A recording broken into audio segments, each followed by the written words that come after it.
Hello दोस्तों, स्वागत करते हैं अपने study channel study with @P में। आज हम केमिस्ट्री कक्षा 12 केमिस्ट्री के जैव अणु चैप्टर का आगे का पार्ट पढ़ेंगे। उसमें हमने क्या क्या पढ़ लिया था, कार्बोहाइड्रेट में क्या क्या पढ़ना है, जैव अणु चैप्टर में क्या क्या पढ़ना है। उसमें कार्बोहाइड्रेट की परिभाषा, उनका कुछ सामान्य जानकारियाँ पढ़ी थी। आज हम इसमें कार्बोहाइड्रेट का वर्गीकरण जानेंगे।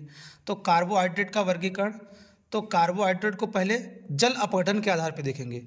तो जल अपघटन के आधार पर कार्बोहाइड्रेट 3 प्रकार के होते हैं। Number 1 monosaccharide, number 2 oligosaccharide, number 3 polysaccharide. कितने प्रकार के हैं? 3 प्रकार के, मोनोसैकेराइड, ओलिगोसैकेराइड और पॉलीसैकेराइड। मोनोसैकेराइड क्या होंगे? तो वे कार्बोहाइड्रेट जिनका जल अपघटन नहीं होता है। क्या बताया हमने? वे कार्बोहाइड्रेट जिनका जल अपघटन नहीं होता है, वे कार्बोहाइड्रेट जिनका जल अपघटन नहीं होता है, मतलब जल अपघटित नहीं होते हैं, जल अपघटित नहीं होते हैं, क्या कहलाते हैं? मोनोसैकेराइड। वे कार्बोहाइड्रेट जिनका जल अपघटन नहीं होता है, मतलब सरलतम इकाई होते हैं, इन्हें सरल कार्बोहाइड्रेट भी कहते हैं। क्या कहलाते हैं? मोनोसैकेराइड कहलाते हैं। तो मोनोसैकेराइड प्रकृति में लगभग कितने हैं? 20 तक हैं। कितने हैं? 20 मोनोसैकेराइड प्रकृति में लगभग हैं। इनका यदि लिखा जाए तो इनको हम ऐसे लिख सकते हैं, CH2 ऐसे लिख सकते हैं इसको हम, CH2O का ऐसे यहाँ पर N, CH2O का हो N, यहाँ पर N बराबर 3 से लगाकर हम 7 तक रख सकते हैं। मान N बराबर 3 से लगाकर 7 तक रख सकते हैं। 3 रखेंगे तो ट्रायोस, 4 रखेंगे तो पेंटोस, मतलब यदि एल्डोस के होंगे, ध्यान रखना, ट्रायोस, पेंटोस, हेक्सोस ऐसे लगते चले जाएंगे N बराबर मान।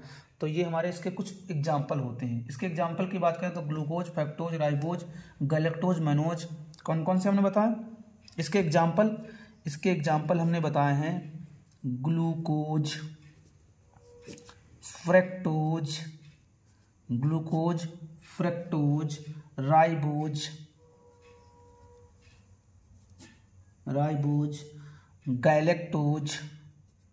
गैलेक्टोज और मनोज नहीं, मैनोज है वैसे, मैनोज।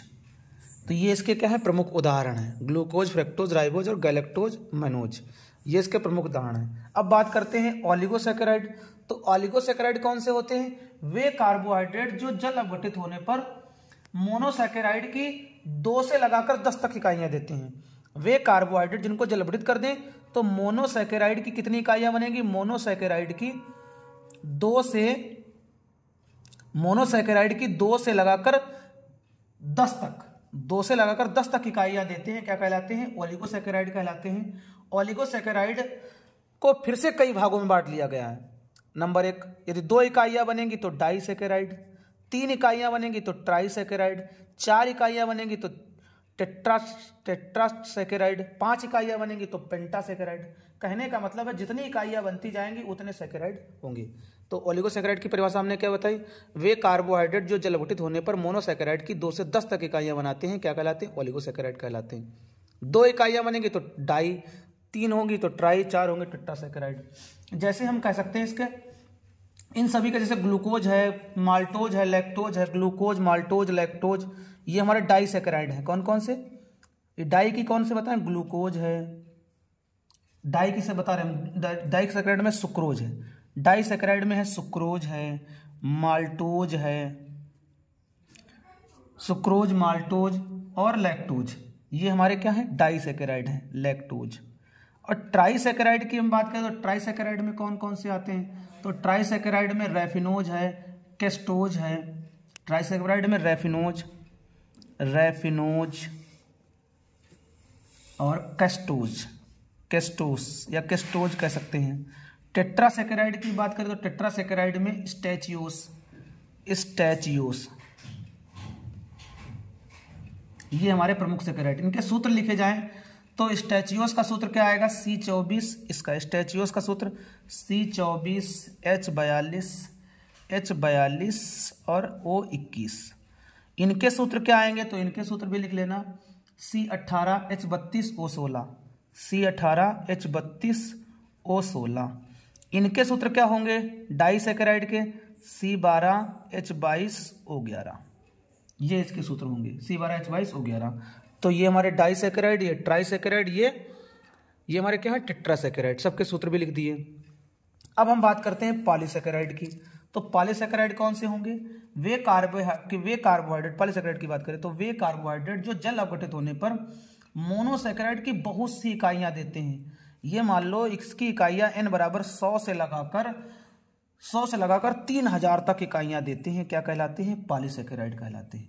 इनका सामान्य सूत्र, पॉलीसैकेराइडों का सामान्य सूत्र C6, वैसे C6H10O5N होता है।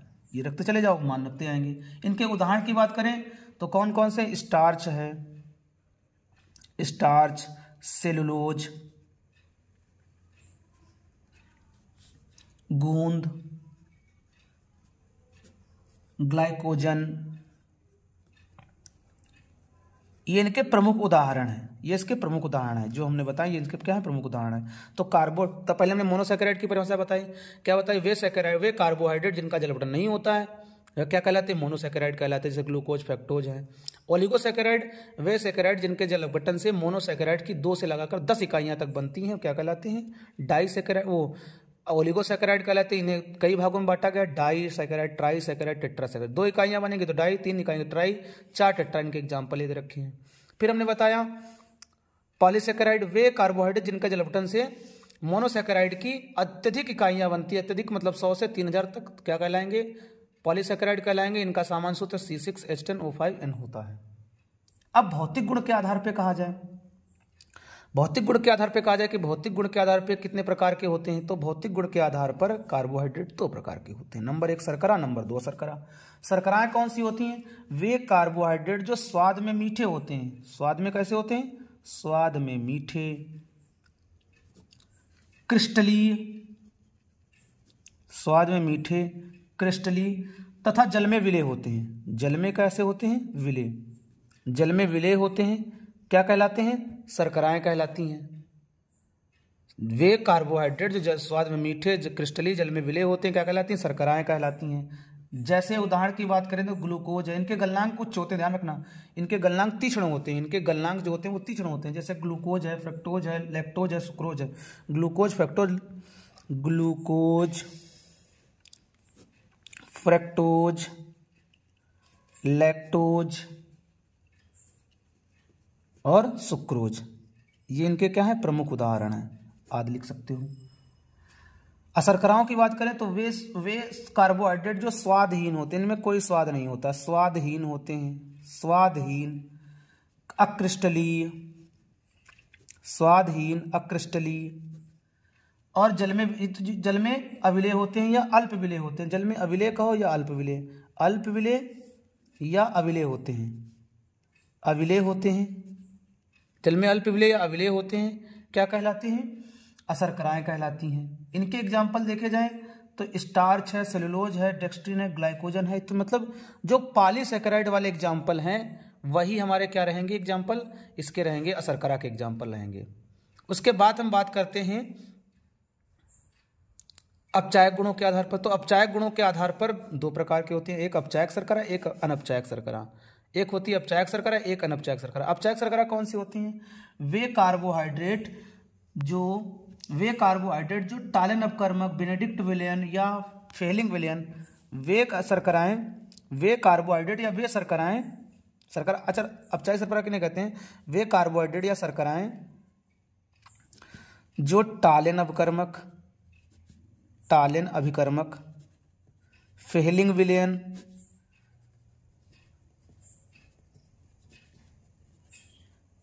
या बेनेडिक्ट विलयन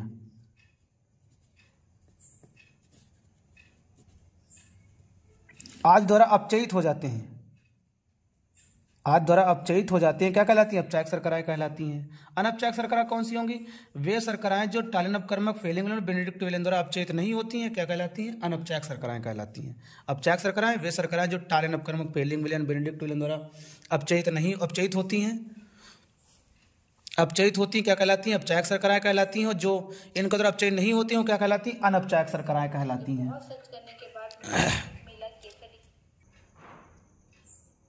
आगे है कार्बोहाइड्रेट का परीक्षण। कार्बोहाइड्रेट, सभी कार्बोहाइड्रेट एक परीक्षण देते हैं जिसे मॉलिस्ट परीक्षण कहते हैं। मॉलिस्ट परीक्षण इंपॉर्टेंट है। मॉलिस्ट परीक्षण क्या होता है? एक परखनली ले लेते हैं, क्या लेते हैं?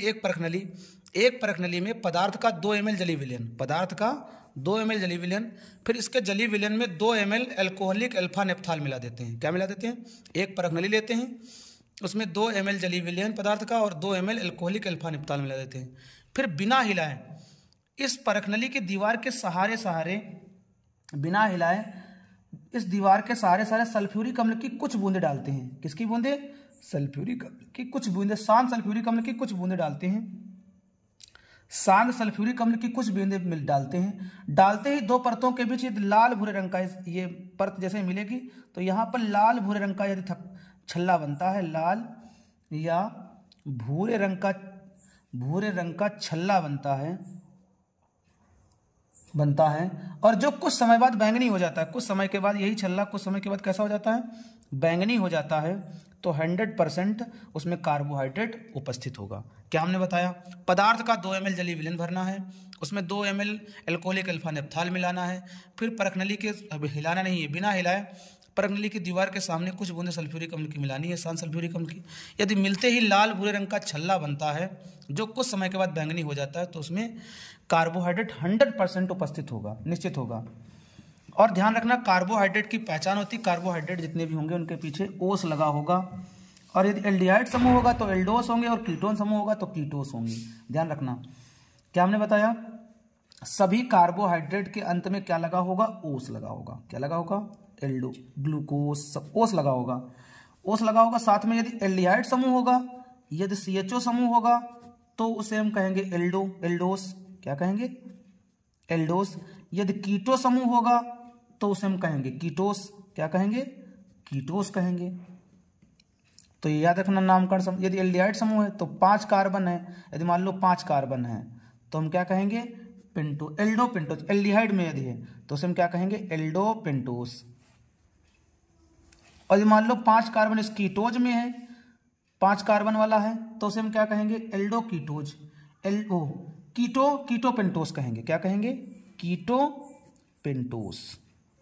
ऐसा 5 कार्बन। 4 कार्बन है तो क्या कहेंगे? एल्डिहाइड में एल्डो टेट्रोस। इसको क्या कहेंगे? कीटो टेट्रोस। इस प्रकार से कहा जाता है। ये परीक्षणों की बात करते हैं। अब हम बात करते हैं डीएल विन्यास की। इनका डीएल विन्यास क्या होता है? बात करते हैं हम यहाँ पर डीएल विन्यास की। तो डीएल विन्यास के बारे में क्या लिखना है? पहले डीएल विन्यास ग्लिसरैल्डिहाइड मानकर लिखे गए हैं। तो क्या लिखेंगे? ग्लिसरैल्डिहाइड सरलतम मोनोसैकेराइड है। क्या लिखेंगे? ग्लिसरैल्डिहाइड एक सरलतम मोनोसैकेराइड है। यह एक एल्डोट्रायोस होता है। क्या होता है? एल्डोट्रायोस। ट्रायोस क्यों कहा गया? 3 कार्बन, 1 2 3, 1 2 3 कार्बन। क्या कहा गया? एल्डोट्रायोस होता है। क्या हमने बताया? ग्लिसरैल्डिहाइड एक सरलतम मोनोसैकेराइड है या एक एल्डोट्रायोस होता है। इसमें एक असम्मित कार्बन होता है। असम्मित कार्बन का मतलब ये एक कार्बन असम्मित। इसकी चारों संयोजकताएं भिन्न भिन्न। जो चारों समूह हैं वो कैसे होंगे? भिन्न भिन्न होंगे। ये समूह सेम नहीं, ये भी समूह सेम नहीं है, चारों समूह भिन्न भिन्न होंगे। उसे हम क्या कहेंगे? असम्मित कार्बन, कायरल परमाणु को कायरल कार्बन कहेंगे। और इनको हम फिशर प्रोजेक्शन फार्मूला द्वारा लिखते हैं।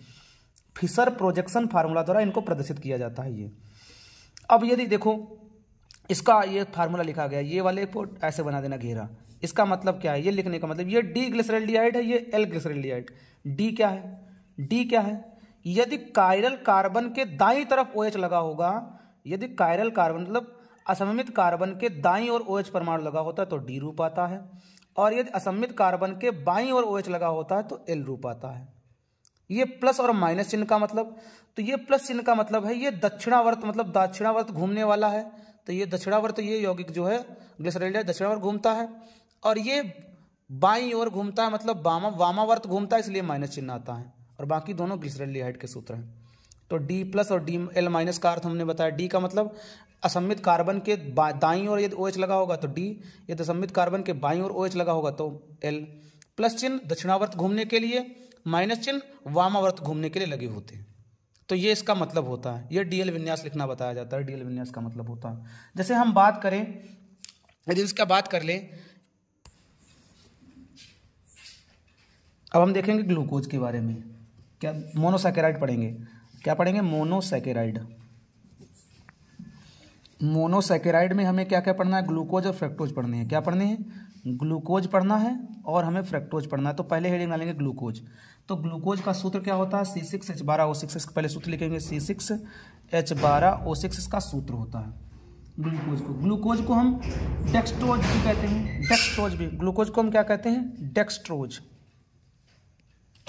डेक्सट्रोज भी कहते हैं। ग्लूकोज को हम डेक्सट्रोज भी कहते हैं, डेक्सट्रोज, इसको डेक्सट्रोज भी कहा जाता है। सूत्र लिख ही दिया। इसके स्रोत की बात करें तो यह प्रकृति में मुक्त और संयुक्त दोनों अवस्था में, स्रोत की बात करें, इसके स्रोतों की बात करें तो यह प्रकृति में मुक्त अवस्था में भी पाया जाता है और संयुक्त अवस्था दोनों में पाया जाता है। मुक्त अवस्था में भी और संयुक्त अवस्था दोनों अवस्थाओं में पाया जाता है। यह प्रकृति में मुक्त अवस्था और संयुक्त अवस्था दोनों रूपों में पाया जाता है। मुक्त अवस्था में भी पाया जाता है और संयुक्त अवस्था दोनों रूपों में पाया जाता है। तो ये प्रकृति में संयुक्त अवस्था में पाया जाता है, मुक्त अवस्था में दोनों रूपों में पाया जाता है। और हम बात कर लें मुक्त अवस्था में तो कहाँ कहाँ पाया जाता है। मुक्त अवस्था में ग्लूकोज, मीठे फल, आम, अंगूर, शहद आदि में पाया जाता है। मीठे फलों में मुक्त अवस्था में कहाँ है, फलों में। मुक्त अवस्था में फलों में कौन कौन से, तो केला है, आम है और अंगूर, इनमें पाया जाता है। तो संयुक्त अवस्था की बात करें तो संयुक्त अवस्था में कहाँ पर पाया जाता है, तो संयुक्त अवस्था में ये ग्लूकोज, माल्टोज, सेलुलोज में आदि में पाया जाता है। ग्लूकोज, माल्टोज, सुक्रोज स्टार्च के रूप में पाया जाता है। तो हमने क्या बताया, संयुक्त अवस्था में किसके रूप में पाया जाता है, माल्टोज है, सुक्रोज है, माल्टोज में पाया जाता है, सुक्रोज में पाया जाता है, सुक्रोज आदि में पाया जाता है। तो हमने किसके किसके रूप में देख लिया है, हमने देखा है कि डेक्सट्रोज किसके किसके रूप में पाया जाता है। डेक्सट्रोज के बारे में हमने बताया कि मुक्त अवस्था संयुक्त दोनों पाया जाता है। मुक्त अवस्था में केला, आम, अंगूर और संयुक्त अवस्था में माल्टोज, सुक्रोज के रूप में पाया जाता है। ये तो हमने बताया। इसे द्राक्ष शर्करा भी कहते हैं। ग्लूकोज को हम क्या कहते हैं, द्राक्ष शर्करा। क्या कहते हैं, द्राक्ष शर्करा। द्राक्ष शर्करा का मतलब क्या होता है, अंगूर की शक्कर। अंगूर की शक्कर क्यों कहा जाता है, क्योंकि ये अंगूर में पाया जाता है, प्रचुर मात्रा में पाया जाता है, इसलिए अंगूर की शक्कर कहते हैं। ये रक्त में भी पाया जाता है। सामान्य रक्त में 0.3%, रक्त में कितना होता है, 0.3%, रक्त में 0.3% होता है। ये रक्त में 0.3% तक होता है। रक्त में कितना होता है, 0.3% तक होता है। रक्त में 0.3% तक पाया जाता है। और यह मधुमेह के रोगियों के मूत्र में भी पाया जाता है। मधुमेह के रोगियों में वैसे मूत्र और रक्त दोनों में पाया जाता है। तो ये ग्लूकोज में, ग्लूकोज को हम डेक्सट्रोज भी कहते हैं। संयुक्त और मुक्त दोनों अवस्थाओं में पाया जाता है। इसका सूत्र C6H12O6 होता है। द्राक्ष शर्करा, द्राक्ष शर्करा क्यों कहा जाता है, क्योंकि अंगूर में पाया जाता है। द्राक्ष शर्करा के कारण से अंगूर की शक्कर भी कहते हैं। रक्त में 0.3% तक होता है। इसकी बनाने की विधियों की बात करें तो ये बनाया कैसे जाता है, बनाने की विधियाँ। तो बनाने की विधियों में सबसे पहले कह दिया जाए कि सुक्रोज से कैसे बनाते हैं। तो सुक्रोज का सूत्र होता है C12H22O11। सुक्रोज का जल अपघटन कराएंगे, सुक्रोज का जल अपघटन कराएंगे तनु अम्लों की, तनु हाइड्रोक्लोरिक अम्ल की उपस्थिति में, मतलब तनु हाइड्रोक्लोरिक अम्ल की उपस्थिति में कराएंगे तो ग्लूकोज और फ्रक्टोज दोनों बन जाते हैं। ग्लूकोज भी बनेगा और फ्रक्टोज, ग्लूकोज और फ्रक्टोज दोनों बनते हैं। ग्लूकोज और फ्रक्टोज दोनों बनते हैं। ग्लूकोज और फ्रक्टोज दोनों बनते हैं, लेकिन इन विलयन का जो बनेगा उसका प्रभाजी आसवन कर देंगे। प्रभाजी आसवन से हम ग्लूकोज को पृथक कर लेंगे।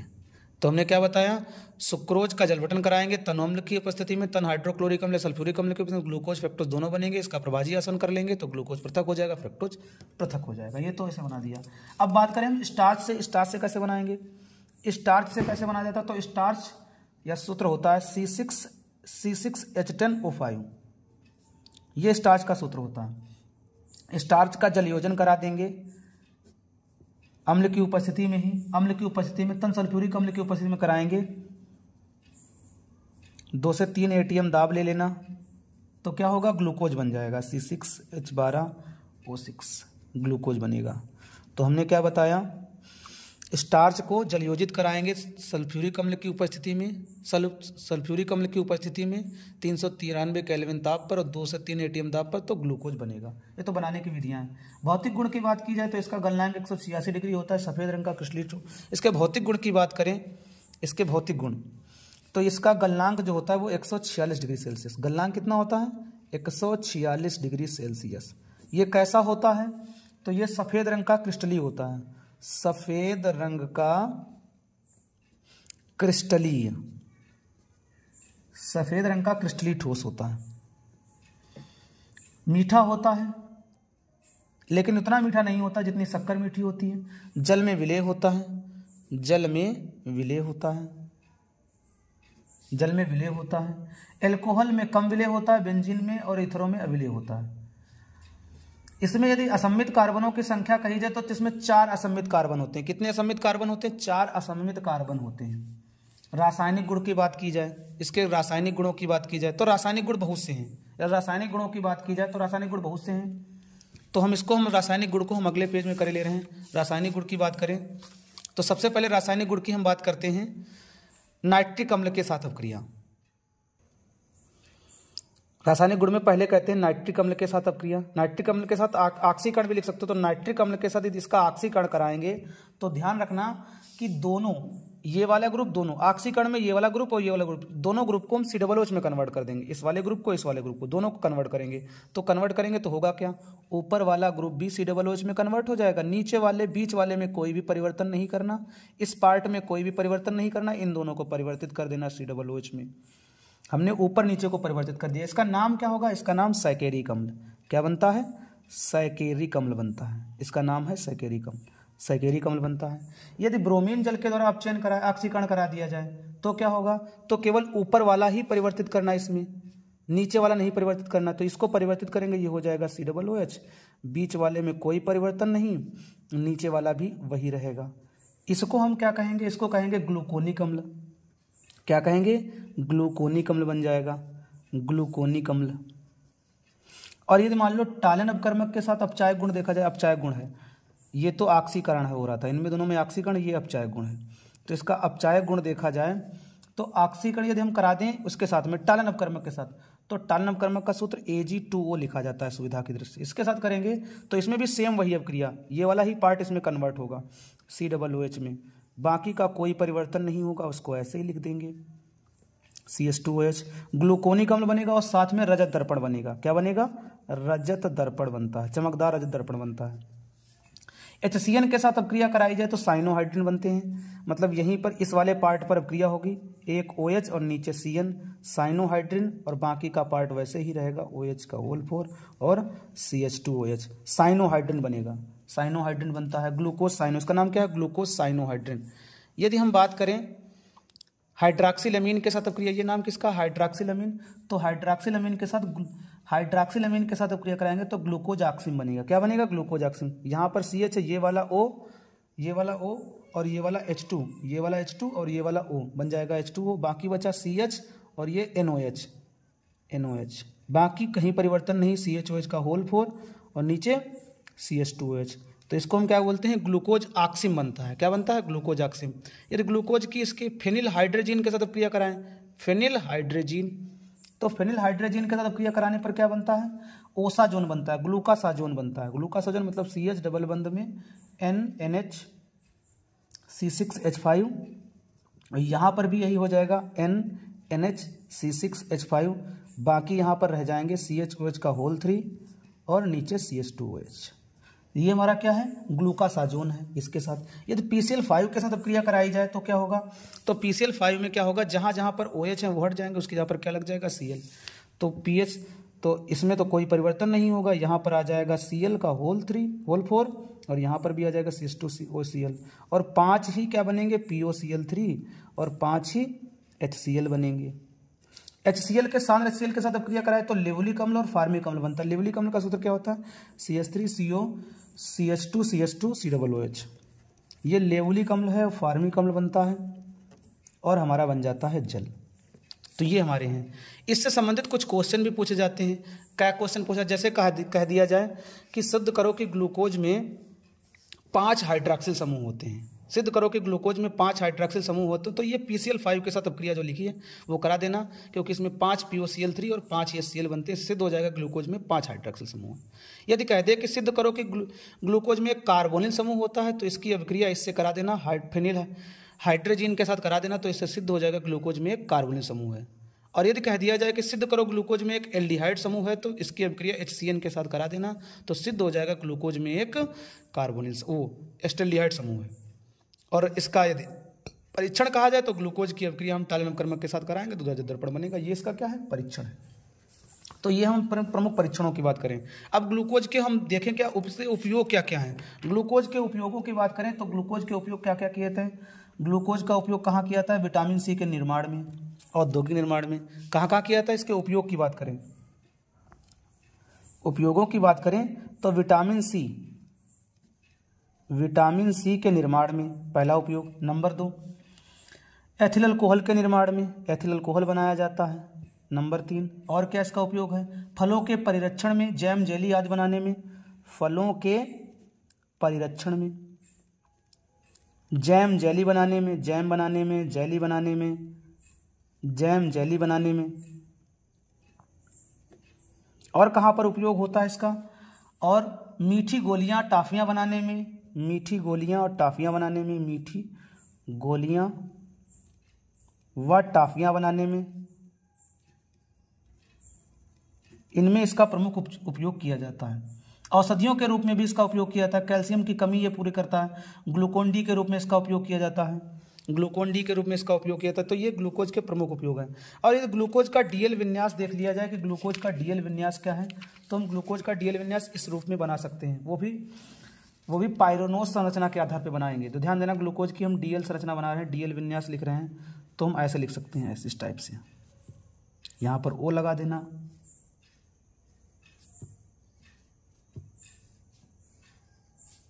इस प्रकार संरचना है। हमें D+ बनानी है तो क्या करना, प्लस वाले में OH ऊपर H नीचे, हर जगह एक डंडा खींच लेना ऐसे, इस टाइप से बनी संरचना। OH ऊपर H नीचे, फिर H ऊपर OH नीचे, फिर OH ऊपर H नीचे, फिर क्या होगा, H ऊपर OH नीचे। हम ये अल्फा वो बीटा डी के बना रहे हैं। यदि अल्फा डी होगा तब भी ऐसी संरचना होगी, इसमें केवल यही परिवर्तन होगा। तो हम क्या कर रहे हैं, H ऊपर OH नीचे, H ऊपर OH नीचे, OH ऊपर H नीचे, और यहाँ पर हम क्या करेंगे, H ऊपर OH नीचे, और ऊपर क्या होगा, CH2H। लास्ट में बचा होगा पार्ट क्या हो जाएगा, CH2H। तो हमने ये बनाई है बीटा डी, ये बीटा डी विन्यास बनाया, बीटा D+, ये बीटा D+ संरचना बनाई है। ध्यान रखना, बीटा D+ संरचना इसकी बनी है। यदि हम कहें इसी की एल विन्यास खींचा जाए, कह दें किसी का एल विन्यास खींचो, तो एल विन्यास कैसे खींचोगे, तो ध्यान रखना, एल विन्यास खींचने के लिए एल विन्यास कैसे खींचोगे, तो एल विन्यास भी सेम ऐसे रहता है, केवल थोड़ा परिवर्तन है। एल विन्यास में वैसे तो ये वाला, इसको हम बीटा डी को हम एल ही कहते हैं, जो बीटा डी संरचना होती उसको ही एल रूप कहते हैं। जो बीटा डी संरचना होती है उसको ही एल रूप कहा जाता है, जो बीटा डी है इसको ही एल रूप कहा जाता है। बाकी डी, यदि अल्फा डी बनाओगे तो वो हमारी डी विन्यास का वो वाला पार्ट आएगा, ऐसे बना देना। उसमें H ऊपर OH नीचे, यहाँ पर क्या होगा, H ऊपर OH नीचे, इस पर OH ऊपर H नीचे, यहाँ पर भी क्या होगा, H ऊपर OH नीचे, यहाँ पर भी क्या होगा, H नीचे, CH2OH। तो ये हमारी क्या होगी, अल्फा डी। और अल्फा डी को भी हम कहते हैं, अल्फा डी को हम क्या कहते हैं, डी विन्यास, इसको कहते हैं हम डी विन्यास। और बीटा डी को हम क्या कहते हैं, एल विन्यास। ये ग्लूकोज की डीएल विन्यास है। बाकी का बचा हुआ पार्ट अगले वीडियो में देखेंगे। वीडियो को लाइक शेयर सब्सक्राइब करना।